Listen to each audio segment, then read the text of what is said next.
ছেলেটা যেদিন এসে বলল, মা আমি তনিমাকে পছন্দ করি, বিয়ে করতে চাই, সেদিন আমি নিশ্চুপ ছিলাম। কারণ তনিমার মতো বড়লোকের মেয়ে আমাদের মতো মধ্যবিত্ত পরিবারে বউ হয়ে এসে ঠিক মানিয়ে নিতে পারবে না। সবচেয়ে বড় কথা, আমি ছেলের বউ হিসেবে এত উচ্চশিক্ষিত ধনী পরিবারের মেয়ে চাইও না। সে অভিব্যক্তি হঠাৎ করে প্রকাশ করলে ছেলে আবার কি মনে করে, সে কারণে চুপ করেই ছিলাম। মা, বিয়েটা তনিমার বাবা চায় শুক্রবারেই করে ফেলতে। সদ্য চাকরি পাওয়া ছেলে বিয়ে করতে চায়। সে যথেষ্ট বড় ও বুদ্ধিমান। নিজের জীবনসঙ্গী বেছে নেওয়ার স্বাধীনতা তার আছে। মা হিসেবে আমার অনেক কিছুই বলার আছে, আবার কিছুই বলার নেই। আমি কিছু বলিনি। অল্প বয়সে ছেলে বাবাকে হারিয়ে আমার কাছে নানার বাড়িতে বড় হয়েছে। মামাতো ভাই বোনদের সাথে তাকে পেন্সিল কলম খাতা বই শেয়ার করে পড়াশোনা করতে হয়েছে। মামাদের দয়া অনুগ্রহে বড় হওয়া ছেলেটা সারা জীবন শিক্ষা উপকরণ থেকে শুরু করে খাওয়া পোশাক সবকিছু নিয়ে আজীবন কষ্ট করেছে। মায়ের কাছে সে কখনো কোনো আবদার করেনি। এই প্রথম সে বিয়ে করার জন্য মায়ের অনুমতি চেয়েছে।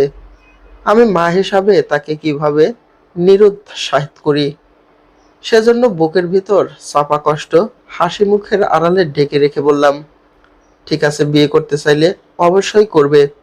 আমিও তোমাকে বিয়ে করানোর পরিকল্পনা করে রেখেছি। মা, তনিমাকে আমি বেশ কয়েক বছর থেকে চিনি। বেশ তো, আজকালকার দিনে বিয়ে শাদী জেনে শুনে করাই ভালো। ঠিক শুক্রবারেই ছেলে বিয়ে করে বউ নিয়ে ঘরে এসেছে।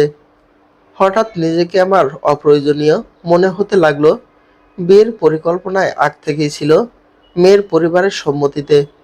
শেষ সময় আমাকে কেবল জানিয়েছে আমি না করলেও যথাসময়ে বিয়ে হয়ে যেত। আমার একমাত্র ছেলের বিয়ে, কে আত্মীয় কে অনাত্মীয় আমি চিনি, কাউকে চিনি না। অথচ হাই হিলের শব্দের মূর্ছন তুলে শত শত মেহমানে ঘর ভর্তি হয়ে গেল। তখনই মনে হলো পুরো পৃথিবীতে আমার কোনো প্রয়োজন নেই। অথচ আমার নিরুদ্দেশ হয়ে যাওয়ার কোনো উপায় ছিল না। কোথায় যাব, আর কেনই বা যাব? ছেলের চাকরি হওয়ার পর মাত্র মাস তিনেক হবে নতুন বাসায় উঠেছি। না হয় একটা দীর্ঘ জীবন আমি ভাইদের সংসারে তাদের বউয়ের মন জুগিয়ে চলেছি। এখন নিজের একটা সংসার হয়েছে, ছেলেকে কষ্ট করে মানুষ করেছি, সে চাকরি করেছে, দেখে শুনে একটা সংসারী মেয়েকে বিয়ে করবা, তারপর ওকে মেয়ের মতো ভালোবাসবো। মা ছেলে, ছেলের বউ নিয়ে নিজেদের মধ্যে হাসি আনন্দ শেয়ার করব। অথচ ছেলে ধনী পরিবারের বাবার একমাত্র সুন্দরী মেয়েকে নিজে পছন্দ করে বিয়ে করেছে। বিয়ের 3 মাসেও ছেলের বউ আমাকে একবারের জন্য মা বলে সম্বোধন করেনি। সে নিজের মতো করে থাকে। বেশিরভাগ সময় বাইরে থেকে খেয়ে আসে। আমার রান্না তার পছন্দ নয়, আমাকে তার পছন্দ নয়। দবদবে ফর্সা মায়াবতী মেয়েটাকে আমার ভীষণ ভালো লাগে। ইচ্ছে করে পাশে বসিয়ে খাইয়ে দেই। উস্কো খুস্কো লাল চুলগুলোয় তেল লাগিয়ে সুন্দর করে ঝুঁটি করে দেই তার মুখে। মানুষের ছেলের বউয়ের মতো করে মা ডাক শুনি, কিন্তু না, সে খুব বেশি প্রয়োজন না হলে সামনেই পড়ে না। কথা তো বহু দূরের কথা। ছেলের দিকে আমি জিজ্ঞাসু দৃষ্টিতে তাকিয়ে থাকি। মা, তুমি কিছু মনে করো না? তনিমা খুব ভালো মেয়ে। ছোটবেলায় মা মারা গেছে, তো সে আসলে মায়ের ভালোবাসা বুঝে না। আমার হঠাৎ মন খারাপ হয়ে গেল। তনিমার জন্য বুকের ভিতর থেকে কেমন যেন মায়া, ভালোবাসা, স্নেহ, মমতা জেগে উঠল। নিজেকে কেমন যেন অপরাধী মনে হতে লাগলো। সে কথা বলে না। কই, আমিও তো কখনো নিজ থেকে কথা বলতে চাইনি। গতকাল আকাশ অফিসের কাজে একটু শহরের বাইরে গেছে, তনিমা একা ঘরে। অথচ দুপুর গড়িয়ে বিকাল হতে চলল, মেয়েটা একটা বারের জন্যও রুম থেকে বের হয়নি। আমি সাহস করে আকাশের রুমের দিকে গেলাম। তনিমার রুমে শুয়ে আছে গুটিসুটি মেরে। দরজা ফাঁক করে খোলাই ছিল। আমি দরজায় আস্তে করে শব্দ করে অনুমতির জন্য দাঁড়িয়ে রইলাম। মেয়েটি মিহি কণ্ঠে বলল, কিছু বলবেন? বাইরে দাঁড়িয়ে আছেন কেন, ভিতরে আসুন। আমি ভিতরে গিয়ে খাটে বসলাম। 3টা বাজে। তুমি তো মনে হচ্ছে এখনো কিছুই খাওনি। চলো আজ আমরা একসাথে খাবো। আমার শরীর ভালো লাগছে না, আপনি খেয়ে নিন। আমি অধিকার নিয়ে এগিয়ে গিয়ে তনিমার কপালে হাত দিয়ে তাপমাত্রা দেখলাম।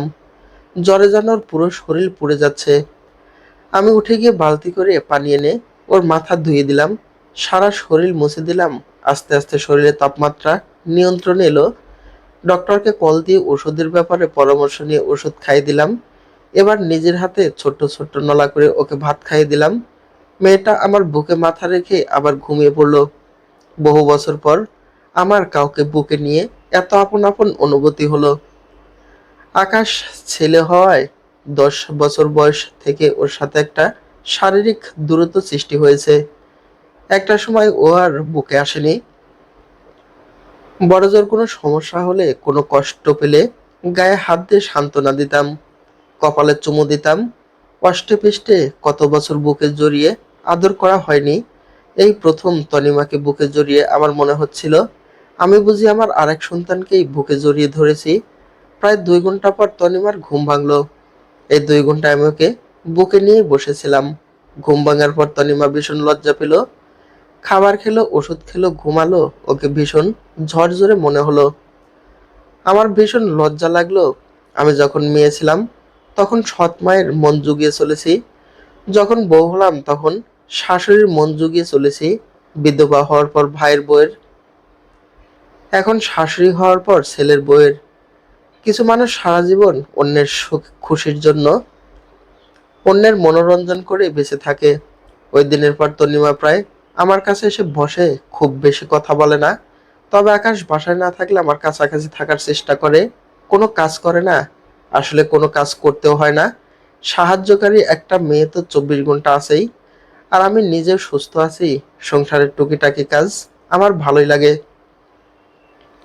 একদিন আমি চুলে তেল লাগাচ্ছিলাম দেখে রুম থেকে চিরুনি নিয়ে এসে আমার পাশে বসলো। আমি আবার মাথা শুকনো রাখতে পারি না। দিনে 2 বার একটু করে হলেও মাথার তালিতে নারিকেল তেল দিতে হয়। আমার মাথাটা একটু আঁচড়িয়ে দেবেন? আমি পুরো মাথায় সুন্দর করে তেল লাগিয়ে মাথা আঁচড়িয়ে ঝুঁটি করে দিলাম। তনিমা ভীষণ খুশি হলো। এই প্রথম সে আমাকে জড়িয়ে ধরে মা বলে কপালে চুমু খেলো।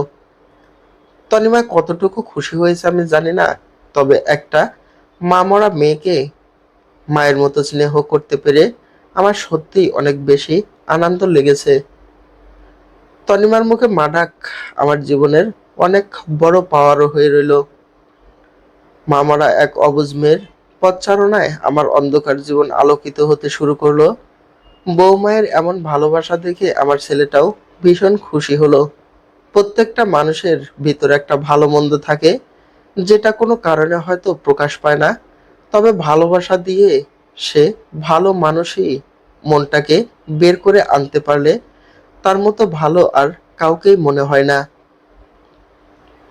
গল্প সম্পর্ক লেখা কামরুন নাহার, মিশু।